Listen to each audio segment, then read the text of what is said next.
So since then, I've been walking in my purpose on purpose, and I didn't know what that meant till I got to this age. And we was talking the other day. I'm like, I'll be 38 in April, and I could say I've been walking in my purpose on purpose for exactly half of my life up to the present. How crazy And is that? I was like, man, Hey man, that's a blessing. That is that's something you got to take with you and be like, I came this far. There's no turning back. I ain't got nothing to go back to. Yeah. You ready? We Let's good. go. All right. Yeah, man, and that's how it go, man. Does And, it give you a countdown or something, or you just go? We good, right? Yeah. So yeah. Oh, okay. Yeah, and so we changed the name to the show, and Wait, I'm looking at you like, are you ready to go? I'm good. Do you do an intro so I know? Mm-hmm. Oh, okay. Yeah. All right. Let's do it. So yeah, man, we about to go now. Welcome back. Today's guest on Hidden Gems, people you need to know.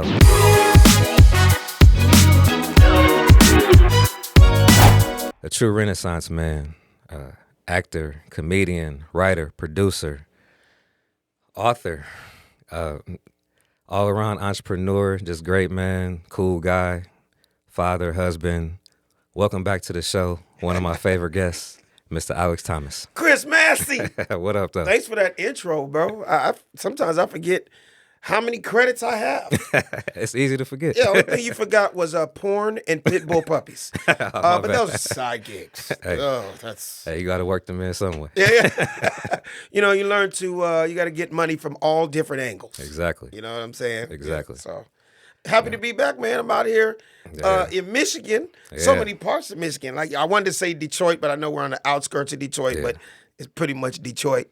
Yeah, man. I can still say what up though, right? Of course, man. Oh, okay, yeah. And you hear a lot, Yeah, a couple times a year. Exactly. Detroit is I've always got a lot of love here in Detroit, man. I've been performing here in Detroit at least 25 years. Cuz this pretty much this year is my 30-year anniversary of doing stand up and Congratulations. TV and movies. Thank you, man. Thank you. So, yeah, man. It's been 30 a cool years. journey. You get to meet a lot of people. Exactly. And it's funny that you mentioned that because I didn't know you. Like, I knew of you. What this story I'm about to tell is really Okay. because I'm like, he's here a lot. And you talk about 25 years ago. You headline, well, you was an opening comedian in one of the largest hip hop tours. And we actually, this is perfect timing because we celebrate the 50-year anniversary of hip hop. I was a kid, and Thanks for making me feel old.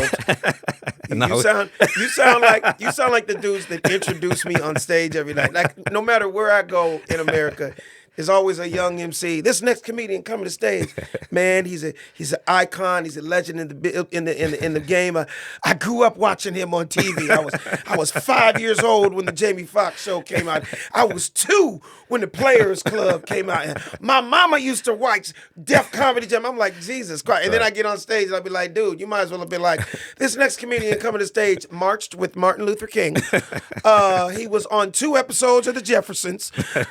He was the baby in Roots. Like, they just make me feel like crazy old. But, actually, it's a compliment, man, to be able to do what I love to do. And like I told you earlier, there was no plan B. Exactly. And another thing we talk about 50 years of hip hop. And I think about it, I've been slinging these jokes and being on TV and film and all this stuff for 30 years. So really like the majority of my life, because it's 30 years now. Exactly. Hey, man, I've been a part of hip hop. Yes, sir. Part of the culture. And I've been in the game this year, that many years. So it's a blessing, and thank God for still having me in it and being relevant. And literally, you have your fingerprints on it in some significant ways. And, it's like, didn't you break some type of record as far as like a first comedian or like the largest Up in Smoke tour? Oh, wow. You are really good. You really did your homework. I was at the Up in Smoke tour. You really, and you were 5 years old? No, I was 14. Oh, I was like, how the hell did you, who snuck you in the building? I remember that. You talking about here in Detroit. Yes, because we did the outskirts. Y'all had, because y'all had 2. Y'all had we Detroit did 2 nights in a row. Joe Louis Arena. So did that one go? Because it was a controversial thing for Joe Louis in Detroit. Right. Because, the setup, whoever didn't see the concert, it was controversial because of some things. And, well, I mean, it's past, but you know what I'm saying? But let's bring it up because, Okay. I know the history of it. So long story short, if you saw the movie Straight Outta Compton. And it was two different versions. Two different versions. Oh no, so it's Joe Louis Arena and then the Palace. next, and then the Palace. That's where I was at, the Palace. The Palace. So I got the full show. There you go. There you Yeah. go. Basically, in a nutshell, for the people that don't know, the people that are watching that are young right now, NWA in '89, obviously, because let's just get straight to the point. Fuck the police. Yeah. Even though we were LA and it was South Central LA, basically hip hop was getting bigger than it had ever been, and gangster rap was at an all-time high, and NWA basically were the forefathers of it, like the biggest to do it Right. at that time. So basically, police in every city in America were like, these niggas are not coming to our city. So that tour that was supposed to go on in NWA in 1989, when Fuck the Police is number one on the chart, they're like, not in this city. Right. You won't be performing anywhere where there's police, because the last thing we want is a riot and blah, blah, blah. So long story short, I believe that tour maybe went 10 cities or whatever. I don't even know if it made it to that. Right. So cut to 2001, was it? Or 2002? 2000. Yeah, 2000, whatever. 2000. It's Yeah. exactly 2000. Yeah. Exactly 2000. The stigma of this hip hop tour that's about to be the biggest tour in hip hop history is people are going to be getting shot in every city. There's going to be riots in every city. Right. You know, we have to heighten our security. We need 25 ambulances out. And the crazy part about it, not one fight, not one stabbing, not one shoot. There weren't even fights. People literally came to enjoy this amazing concert. At that time, Right. it didn't get any bigger. Eminem was brand new. He was opening up. He was That's opening what up. I'm like. Yeah, you had Ice Cube, you had Dr. Dre, you had Exhibit. Snoop, you had Corrupt, you had the East Siders, you had Dub C, Ice Exhibit. Cube. Yeah, you know what I mean.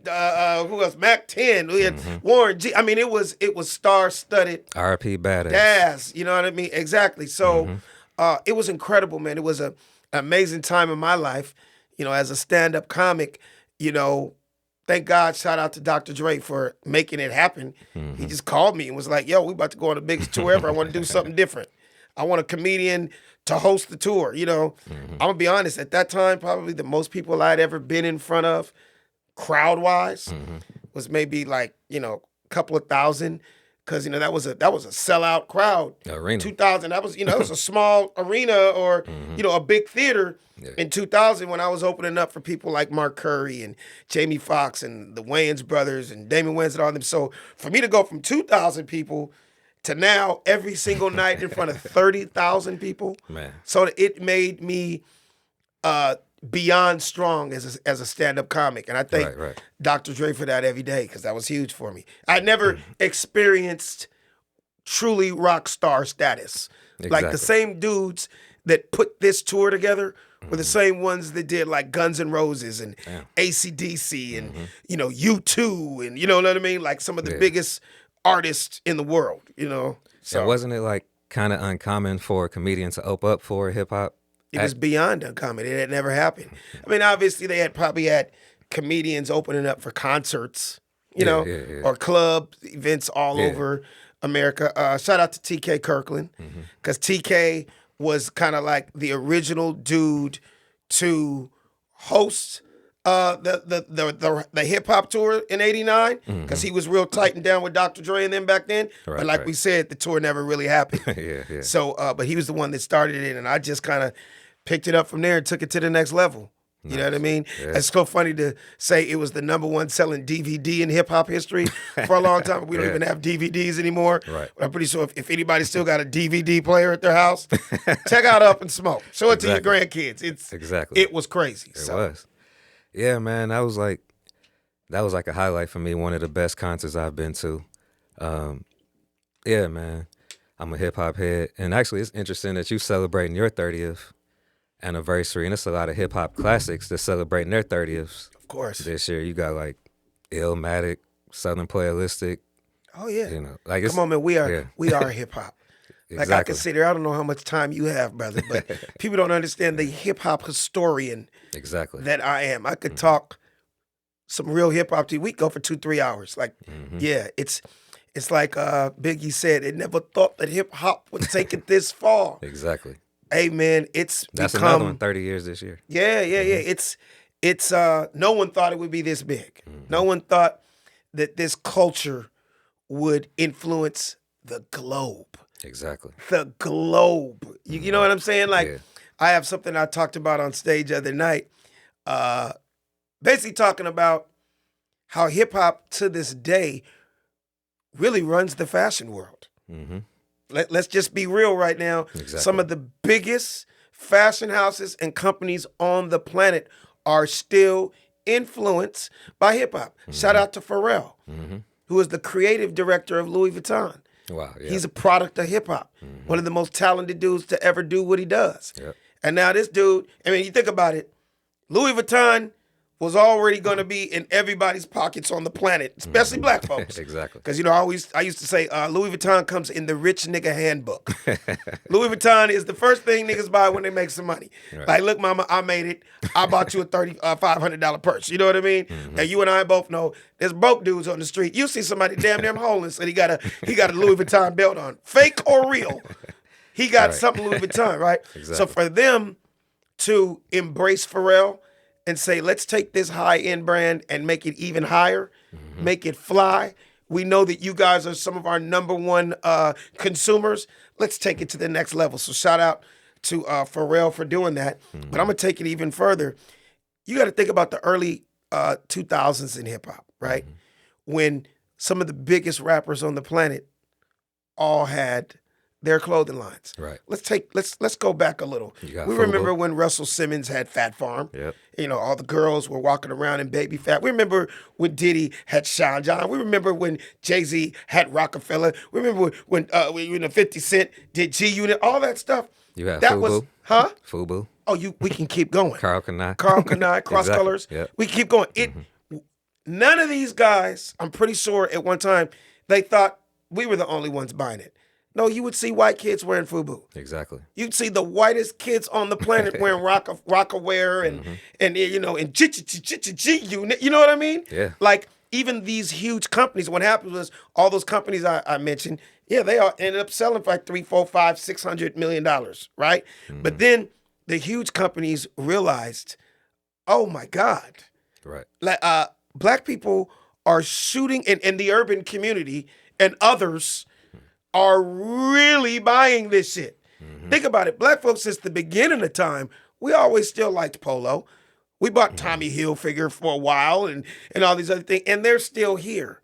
You know what I mean? Yeah. They're still here. But my point is, the major companies like the Adidases, the Nikes, they were just kind of in the cut watching how huge hip hop dollars were. And then you cut to, look at Reebok. They were the first to be like, let's sign one of these Negroes. Or let's give them their own shoe. 50 Cent had a Reebok shoe. Jay-Z had a Reebok shoe. That's when I knew, oh, it's getting real serious now. Because now rappers are damn near selling more shoes than basketball players. Exactly. And then I really knew it was a trip when I saw a real basketball player wearing a rapper shoe. Right. Yeah, That's when I knew. Yeah. I was like, oh, hip hop is bigger than he's ever. Jamal Crawford, who was in the league at that time. I believe he was on the Chicago Bulls at that time. He wore that Sean Carter shoe in a game. That made people go, oh my God. And it had to scare some people because they're like, oh shit, don't let these niggas get their own shit.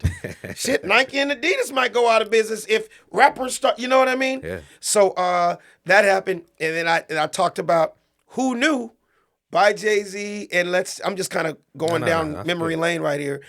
Who knew that from Reebok, you know, really, let's shout out to Allen Iverson because he was the basketball player. Oh, and Shaq because they were both Reebok at that time. The hip hop generation was watching, right? And I'm pretty sure at that time Nike and Adidas weren't really giving deals just yet because we really break down the timeline. You know, Run DMC was first with my Adidas, and that was so huge and that was global. And they gave them a shoe, but cut to the next generation when the 2000s came around. They had to really start going, okay, they're still here. Hip hop is still here. It's bigger than it's ever been.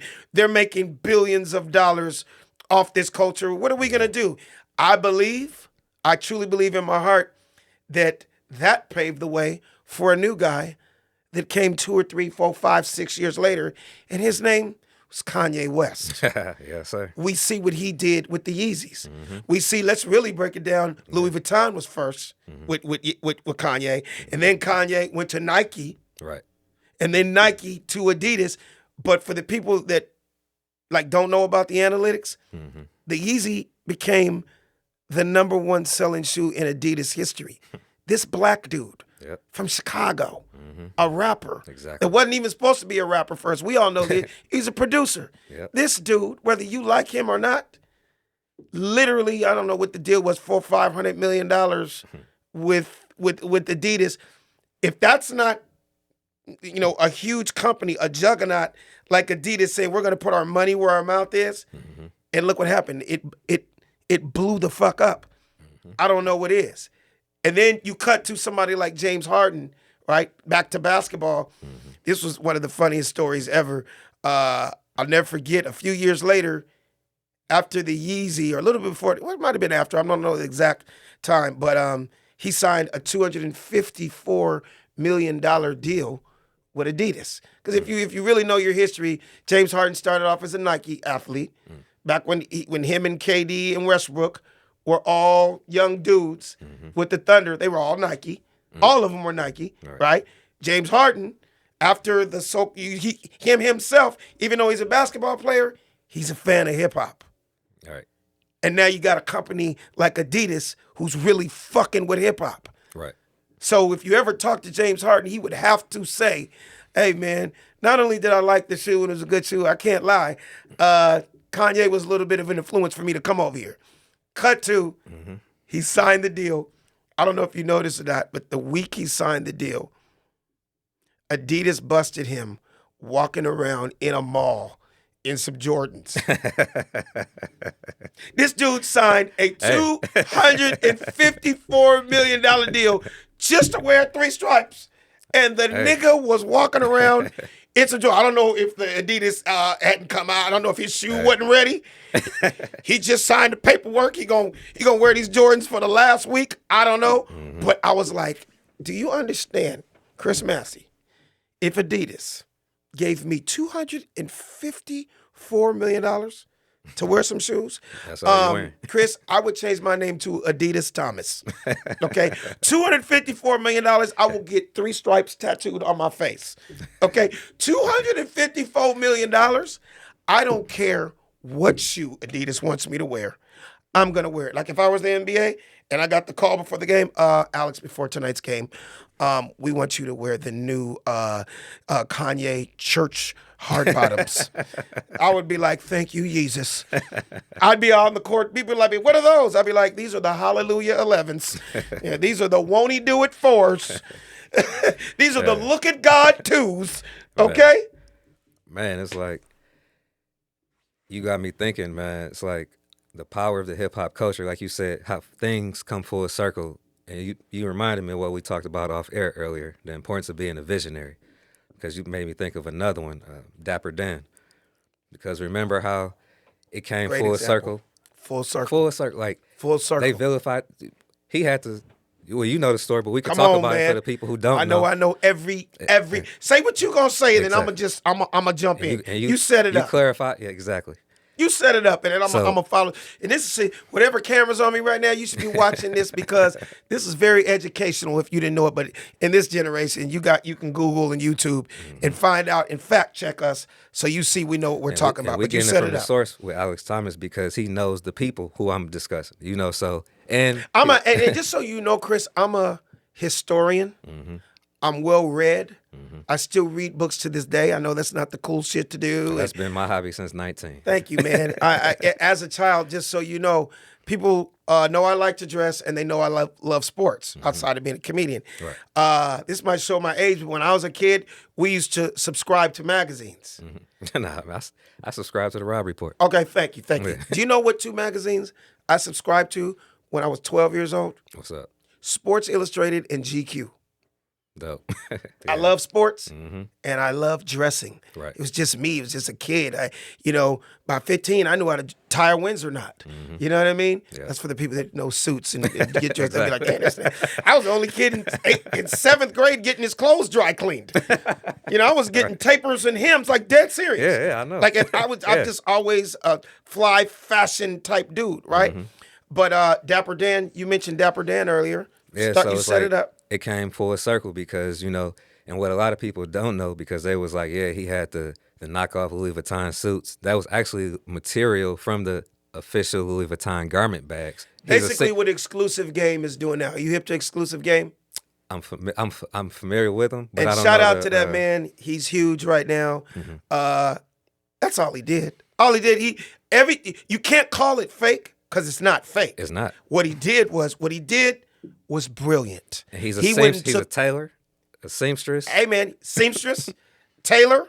I know my people like this, but we know as black people the way we would rock it. He making full Louis Vuitton.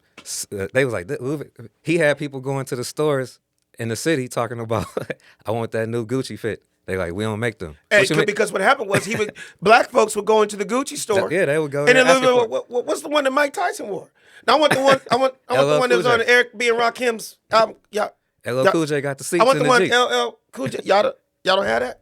No, we don't. He made the MCM seats. Come on, and it's man. like, what I'm saying is like He was brilliant. He is brilliant. He was ahead of his time. And he was, because they sent the feds to him when they got wind of it. Of course. But he didn't quit. Fast forward to, when was this? About 2, 3, 5 years ago. About 5 years ago. Now he's officially partnered with Gucci and might have some stake It took a years. good 40 years for them to realize. But as a black man, we all know with our hustle, you're not going to stop me from eating. No. You're not. Now, I get the logistics, the cease and desist. You need to stop. I mean, Dapper Dan made millions of dollars before they were even on their radar. And the thing, to your point with that cease and desist, the craziest part about it, because that memoir is one of my favorite books. I read it a couple times. And I've met him too. Shout out to Dapper Dan. I know really you know cool everybody, dude. so if you could get him to the studio one day for me. Yeah. I studied, I look up to that guy, just like I admire and respect you also. Right. But they was wearing his stuff that they confiscated. Of course. So it's like, of course, that's the ultimate disrespect. It's like, oh yeah, we're gonna stop. We're gonna try to cut off your supply. Right.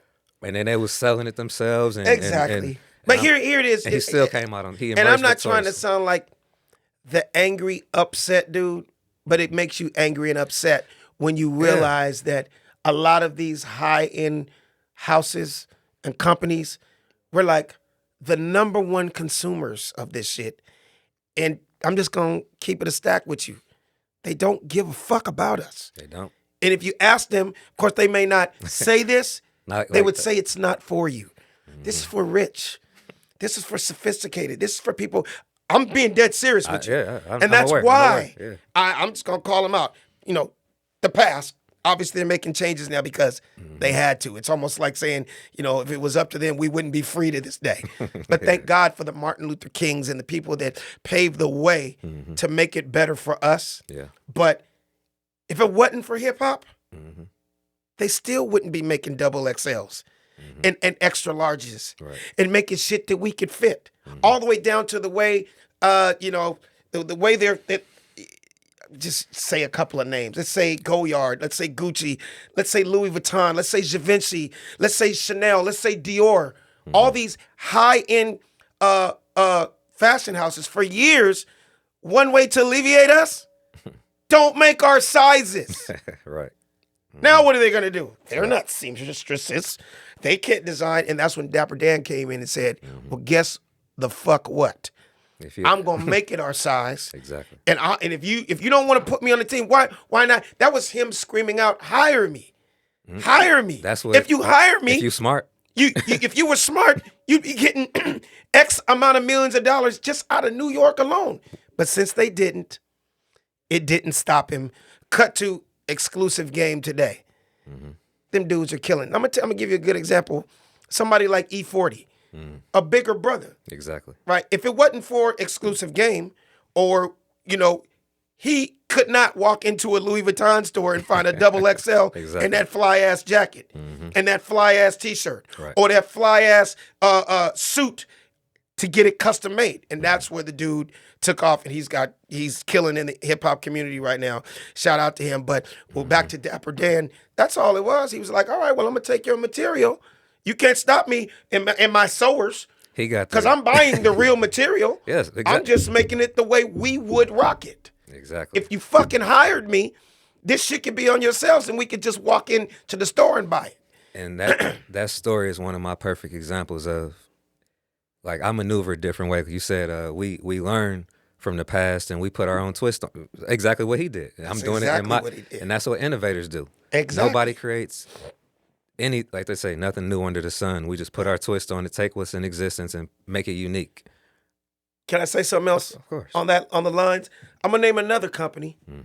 It's been around over 100 years, so you can fact check it as long as fucking pro baseball's been around. And they excelled and went outside of the stratosphere because of black people in hip hop. And it's something that every black person on the planet knows. White people know it too, but they just know it for a different reason. It's called New Era baseball caps. Exactly.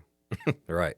If you go to the average white guy in America, if he lives in Cincinnati, the Reds, that's the name of the team. Yep. They're called the Reds. So they should just be red. Right? Yeah. But guess what hip hop said? Hip hop said, yeah, nigga, I'm from Cincinnati too. But nigga, I got 35 outfits in this closet right now. I'm gonna need that Reds hat in purple. I'm gonna need that Reds hat in green. I'm gonna need that in orange. I can keep going. And why is that? Because it's something that we understand in hip hop. No knock to white people at all, but it's just our culture. What all black folks got to do? We got to match our cap with our shoes. Exactly. So when hip hop got huge, guess what? New Era, that company that's been around since the beginning of baseball, they had to roll with it. They had no choice. Yeah. But I bet you if you look at their books and you look at them analytics, they were like, oh my God, they'll probably never tell us, thank you, hip hop. But you just made us a couple extra $1 billion because guess what? That LA Dodger hat, I need to do that in 55 colors. That New York Yankee hat, I need to do it in 55. And I could keep going. And that's Facts? and that's the Right or wrong? You facts. And that's why I'm saying it's like the importance of knowing your worth, because that's why I love where we at now. See, a lot of people quick to say, like I said, I love guests like you, like because you live it, you know it, like you know it, facts. Yeah. And so like just being a student of it, and sometimes you don't realize you a student because you so immersed in it. You know, so like you absorbing everything that's happening. This is your way of life. Until Not to cut you off, don't forget what you're gonna say. Whatever you do and whatever you love, you have to be a student of it. Exactly. I'm a student of the game. Ask the greatest basketball players of all time. I could keep going. Ask the greatest doctors. Ask the greatest Hey, man.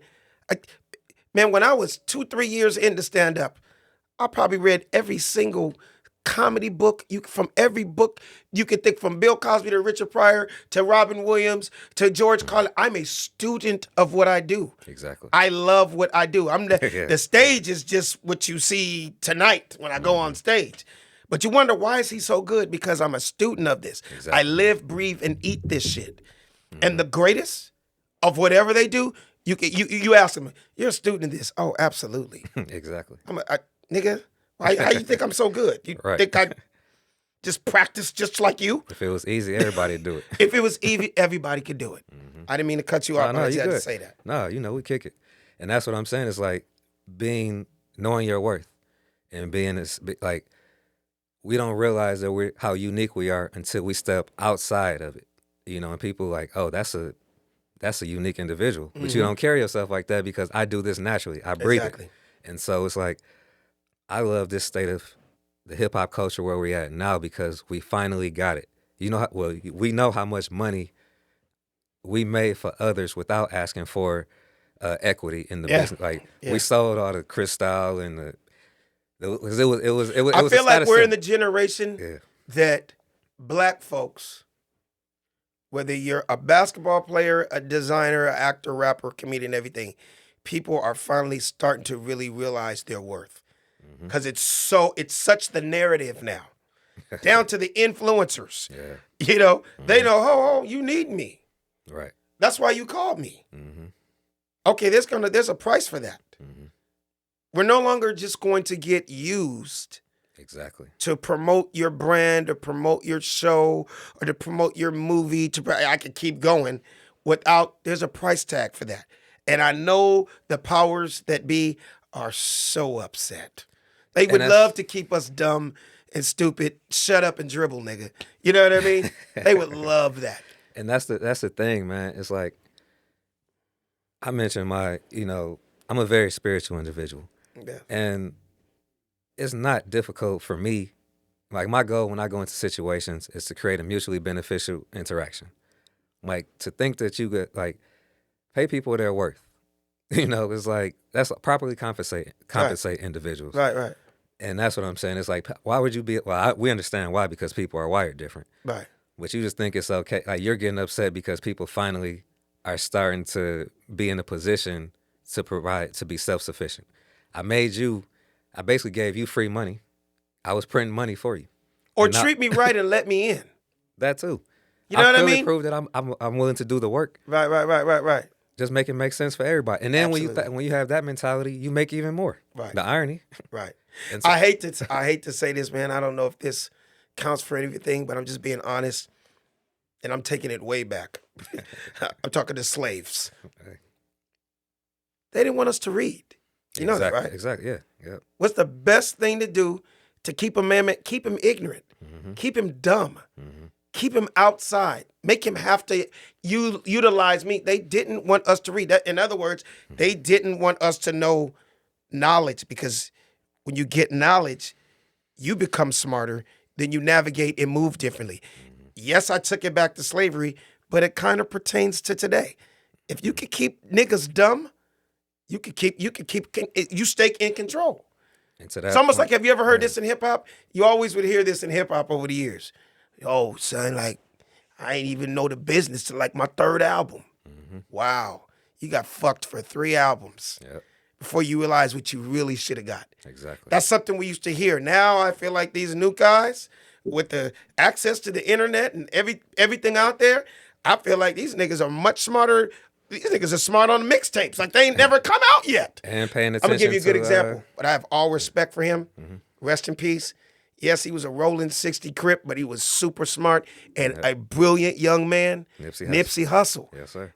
He was proof that you cannot judge a book by its cover. Mm-hmm. That dude was super smart. Yep. Out the box. One album. Before, unfortunately, what happened to him, when it came to him, like, and I'm a West Coast hip-hop fan. I'm a hip-hop fan in general. Yeah. But my friends be teasing me because they was like, you would think he from the West Coast from what he listened to. Right. And I was opposite. I was total opposite of you. Being a West Coast dude, people, I used to get in arguments because I loved East Coast hip hop so much. Right. I'm talking early 90s. Yeah. Because you got to understand, for a long time in my life, that was the only hot shit. Mm-hmm. Don't get me wrong, there was always LA rappers. Yeah. And dudes attempting. Mm-hmm. But let's just be real. At those times, let's just take the 80s to the early 90s until NWA came around and really hit. Obviously, we had Toddy T, we had Rodney O, mm-hmm. You know what I mean? We had NWA, we had all those dudes and Ice-T and those kind of guys, but they hadn't really hit yet. Mm-hmm. And I think if they were sitting at this table, they would agree. So anybody watching, I'm not shitting on my coast, because I love the West Coast. I'm West Side, South Central LA all day till I die. We are strictly talking about hip hop and somebody that lived it. I used to get in arguments with fights. Because they were like, you would think this nigga's from New York. Because I knew every lyric. I knew everything. You know what I mean? I just loved hip hop. Hey, and they were in the lead at that time. It reminds me of that episode when it was you and Jamie Foxx show. Method Man and Redman. Redman, Method Man, Jamie Foxx, and Alex Thomas. That was one of the most classic episodes ever. You was Brick City, son. Brick City, son. It's like, dude, you're from the Valley. Yeah. Jamie Foxx was like, dude, you're from the Valley. I was like, what up, Don? I was just, hey, man, what's crazy is that was like really me. Even though I'm acting on a TV show, that was really how I was. You know what I mean? So, yeah. But it's like Nipsey, I knew he was special from the first time I seen the Hustle in the House video, because I think that was when he was becoming mainstream. Like you said, when you there, you already know who's about to do what, and Bullets when I- ain't got no names. I when I don't know saw if you go that- that far back. when I saw that, I feel you. Yeah. And when I seen that Crenshaw sweatshirt, I was like, oh, this dude about to. And I saw his passion and delivery. But then, like you said, then he went on this mixtape, Slauson Boys and stuff. Yeah. But then when he reemerged on a higher level mainstream, when he started getting into the Crenshaw, the first one, the pay to play, Yeah. proud to pay movement that he started. Yep. And because this is in my realm now, when I started following him more in 2013, because that's when the visual interviews like these started becoming more the standard. Right. And so I'm like, I remember him because I hadn't heard nothing from him for a few years, and I'm like, Started listening. He started talking about his favorite books, and I'm like, we read a lot of the same stuff, and that's how I know who. You connected on a different level. Yeah, and you know how hip hop is a dog whistle for a lot of people. It's like it's certain words, the metaphors. I'm like, I know that's a reference from this book and this book, but you got to be tuned in, and then some people would tell you exactly what they're reading or what. And then you're about. caught between a rock and a hard spot. And this is where us as comedians kind of relate a lot to rappers, right? You get caught between, I don't want these niggas to think I'm so smart that I'm saying I'm smarter than you. Exactly. And I'm not trying to dumb it down, but I still want them to feel me on what I'm saying and still be like, no, I'm still one of y'all, but damn it, nigga, I read. Damn it, I know you just want to look at me like every other Crip or look at me like every other gangbanger or look at me like I'm just a dude from the hood, but come on, there's still, you can be a Crip, you can be a Blood, you can be a gangbanger, but God damn it, you still had a mama that made you go to school. Right. You still went to church every once in a while. Like, goddamn, you weren't dumb and ignorant and gangbanging and shooting your whole life. That's like on Boys in the Hood when Ice Cube, he was like reading. He's like, yeah, nigga, I ain't no motherfucking. Exactly. So I always prided myself on, yes, I'm a nigga, but I still wanted people to know I'm smart also.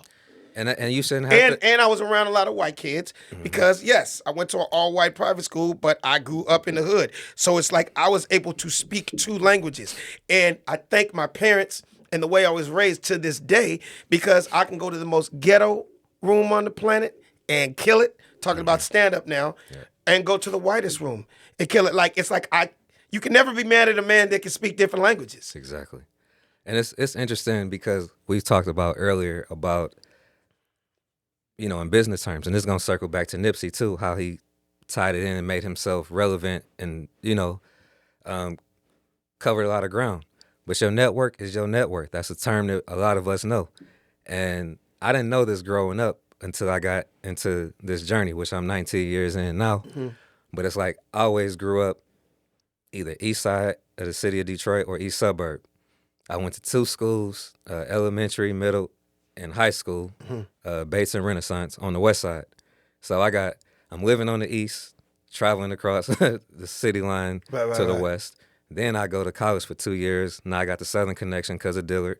And then, see, that helped round you to who you are. And then I go to the East Coast in D.C. for Howard. I brought it back home.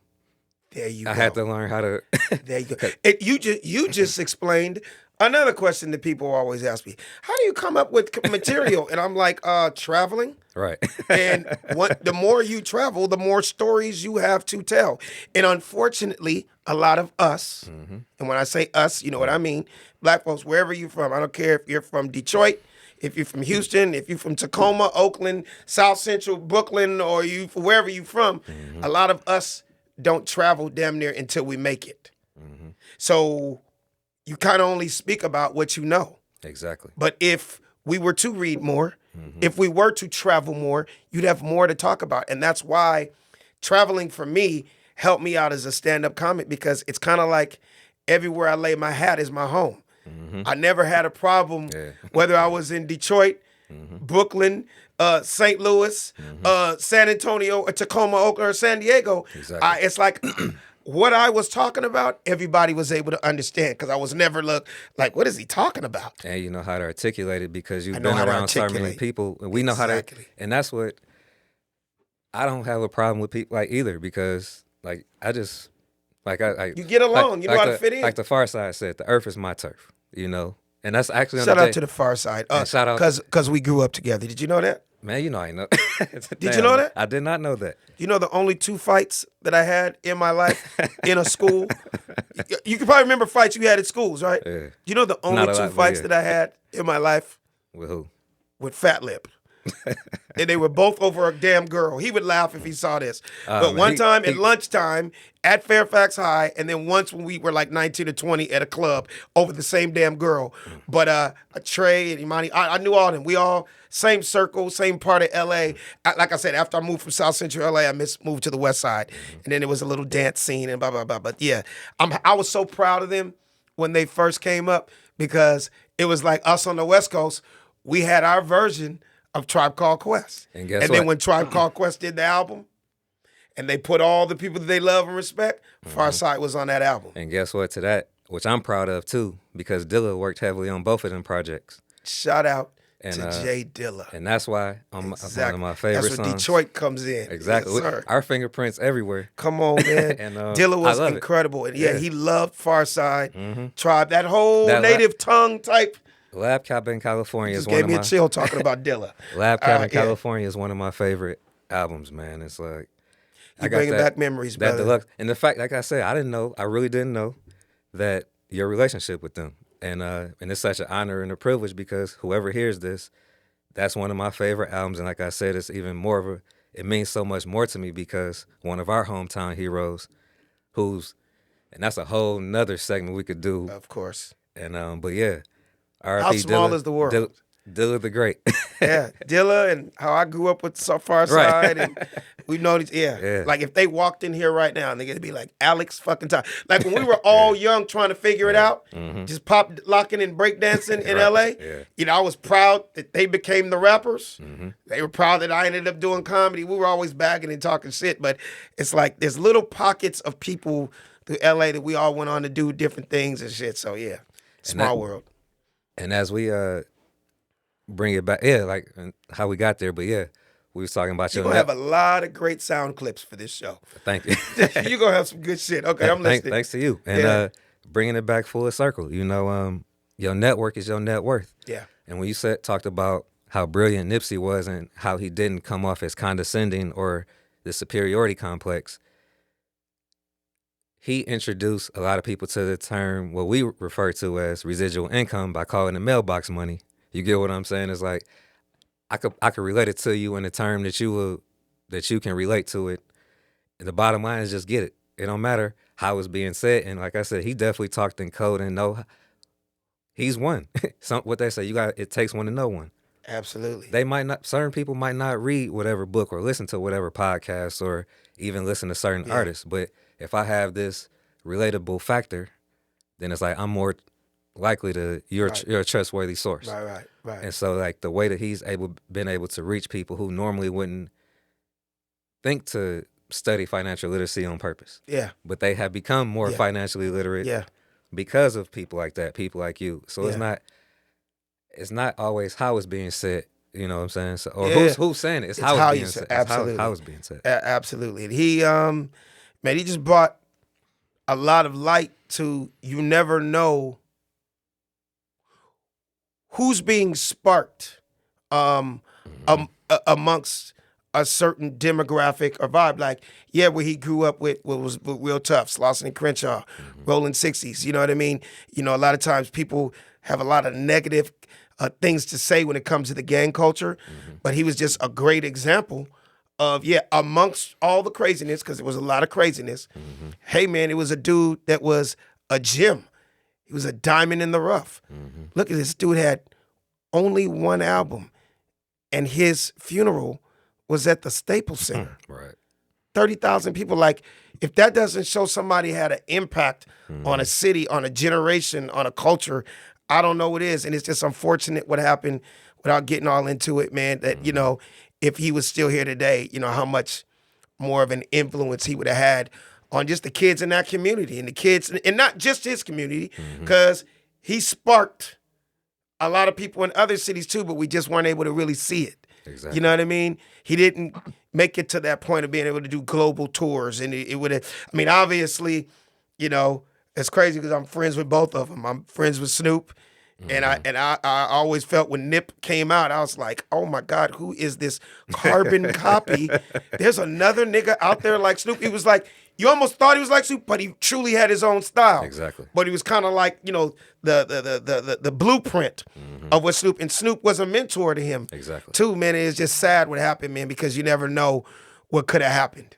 Exactly. You know what I mean? So, yeah, rest in peace, Nipsey Hussle. Exactly, man. And like I said, it's always an honor and a privilege. And man, you came through in the snow. Man, and I'm in Detroit right now. Can I tell you? And this means a lot because you know you don't have to do it's anything. snowing outside, just for y'all that don't know that. You are you, and it's a lot you could be doing, but you came. So you pulled up to the studio. I was like, which is a very nice, this black-owned studio. Yes, sir. Man, it's classy, it's fly. I didn't meet the dude. What's his name? Dean. Shout out to Dean, Beans. man. Dean, this is an amazing setup, brother. I wish there was more stuff like this in LA. There's a lot in LA too. More black people doing it. But yeah, man, I usually look at the weather before every city I go to. I always look at the weather. The mistake I made, I looked at the Detroit metropolitan area weather like 5 days ago. So I was oh, I'm cool. I could just bring, nigga, I should have looked at it the night before I got here. Yeah. I woke up this morning and I think I saw Santa Claus on my balcony. Like it was snow all, I was like, it wasn't like this when I got here. I didn't even know it was going to snow. I woke up, I said, oh man, he gonna be man, like, man. I had to go, what was it called? Oakland area? Oakland County. I had to go to the Oakland Mall and buy a beanie and get some long johns. I did not know. I'm a West Coast nigga. I didn't come here in a wife beater and some khaki shorts, but I just wasn't warm enough. Exactly. Yeah. What up, though? Yeah.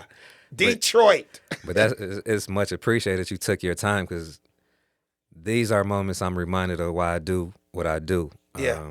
I grew up and I admire and respect people, so these are full circle moments to me. Yes, like sir. I'm sure you've had countless of them because of your career, yeah. you know, when absolutely, you know, when people, you get to work with the people that you never would have thought you would cross paths with. Exactly. Just being entertained or inspired was enough. Right. And because I still don't know how we met. I just know you. I just know you're a cool ass dude. I've known you for about 5 years now. Every time I come to Detroit, I end up on your podcast. I'm like, my wife was like, "So who you're doing the podcast with?" I was like, "Nigga, I don't know. I don't know who this nigga is." I told her that's my boy, Chris Massey. Thank you, man. And what happened was Howie Bell hooked us up. Shout out to Howie Bell. That's my big bro, man. Detroit. Yes, sir. Shout out to Howie and his brother Tony Roney. Exactly. If anybody in Detroit, so I know that probably stopped people. How the fuck do you know Tony Roney? Tony Roney, for the people that don't know, he is a legendary Detroit comic. Yes, sir. That we started out together. I'm talking, me and Tony Roney were in open mic lines together. Neither one of us had 2 minutes of jokes.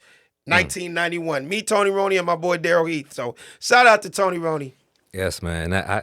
And he another one who believed in me. Howie, when I met him, he said, if it's anything, he one of the ones who, like you, took me under his wing. He saw what I was doing. I told him the vision. And he said anything, and I saw you coming and Punchline in 2018.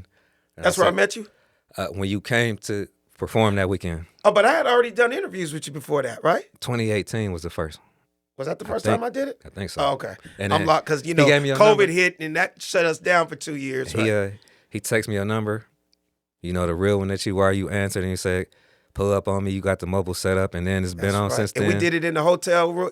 No, the hotel lobby at my hotel. I remember that in Detroit. Yeah. Okay. And ever since then. Yeah. Yeah, man. So thank you for What episode is this? I did hundreds of shows. This the 15th year, though. Today, this sparks the 15th year? December 1st, 2008. Oh, that's dope. Was the very first Chris Massey show. Time flies by. And here we are. And I changed the name for Chris Massey Show, so now we're Hidden Gems, people you need to know and why. Thank you. That's the name of the show. Now I can tell my wife where the fuck I was. Because you know it's Chris Massey Show for the longest. Say it again. Hidden Gems, people you need to know and why. Hidden Gems, the people you need to know and why. Yep. And we was Chris Massey Show for 14 out of... And thank you. And thank you for that. Hidden Gems. Wait, say it one more time. Hidden Gems, people you need to know and why. 5, 4, 3, 2, 1. Hidden Gems, the people you need to know and why. Hosted by Chris Massey. hosted by Chris Massey. And today's guest, Alex Thomas. The first one of year 15. The first one of year 15. Anything else? Hey, it's all love, bro. I appreciate you. Hey, it's all love, bro. I appreciate you. And man, and what's the best way for people to stay Oh, updated to with contact me? Yeah. Well, they can go to my Instagram at funnyman Alex Thomas. Yeah. The hashtag is the funny don't stop. So all things, everything, the funny don't stop. When you go to my Instagram at funnyman Alex Thomas, click the link in the bio. It'll take you directly to my book that is now on Amazon's bestseller list. It's called The Funny Don't Stop. I got introduced to an incredible illustrator. His name is Mike Goldstein. And he's just started drawing some of my jokes. He's just a fan, dude. Right. Just slid up into my DMs during COVID and was like, yo, I'm a huge fan, and what do you think about this? I was so blown away by this dude's art. I was like, that's fucking incredible. You know what I mean? And can we do another one? Can we do another one? Can we do another? Next thing you know, we got 80-something pages, and it's a bestseller book on Amazon. So go to Amazon, The Funny Don't Stop, Alex Thomas, get that. Oh, and my golf clothing line is dropping at the end of this month. I don't know how good you can see that, but it's called South Central Country Club. And everybody that knows me knows I'm the ghetto Tiger Woods. They call me Ingle Woods. And I've been golfing for 25 years, man. And in the golf space, you know, more and more African Americans and minorities are playing golf now. And I've always been a fly dude. I've always did my own shit. And it was time. It was time, man. So we're launching at the end of this month. You know, there's nothing up on Instagram right now, but it's just South Central Country Club. Remember the name. And hopefully you might see it on the PGA Tour one day. Yes, sir. So, yeah. I wouldn't be surprised. Oh, it's going to be fly shit. And the beautiful thing about South Central Country Club, it's fly golf gear that you can wear on and off the golf course. Nice, nice. So it's going to be a lot of brothers be like, yo, I ain't never hit a golf ball in my life, but that sweatshirt is fly as fuck. Where can I get one? SouthCentralCountryClub.com. Exactly. And we appreciate all of y'all for tuning in. You can follow us at The Hidden Gem Show on Instagram, and me personally, Chris Massey Show on Instagram. And I want to give a special thanks to my homegirl, Lania, because I wouldn't have known that you was here because she introduced me to the Biscuits and Bourbon comedy series, which is dope. Support them also. Okay. And are you going to try to make it out to one of the shows? I am. Yes, sir. 2 shows tonight. I'm not, this probably won't air before it, but there's 2 shows tonight, 8 and 10 o'clock. Biscuits and Bourbons in Pontiac, Michigan. So exactly. Pull up. And follow at Giving Me Life. She's one of the dope experience planners, and I wouldn't have knew that she was gonna be here this time. You know. Okay. And that's the like we support Tell her each to other. pull up too. Tell her to bring some friends. Exactly. Everybody likes to laugh. Exactly. Laughter is healing. It is. And you know what? The funny don't stop. Exactly. And to that point, real quick, on that level, like people say that a lot. You know, it's a fact. Right now I'm reading the deluxe edition of Napoleon Hill's Law of Success. Okay. And he was talking about the importance of hearty laughs. And y'all got it down to Laughter a science, is man. the best medicine, man. Exactly. You know what I mean? It's good for your soul. Exactly. You know what I mean? There's a whole lot of people that don't laugh and smile. They're holding a lot in. My grandmother always told me, never hold in a laugh because it will turn into a fart. So let that shit out, bro. Look at you. You're still laughing. Right. And on that note, and also special thanks to the official sponsor, the inspirational lifestyle brand Legendary. Their motto is believers become innovators, innovators become legendary. Follow at LGNDRE. We got some great things coming up for the spring and beyond. Once again, Alex, thank you so much for always showing love and respect, and looking forward to working with you next time. Yes, sir.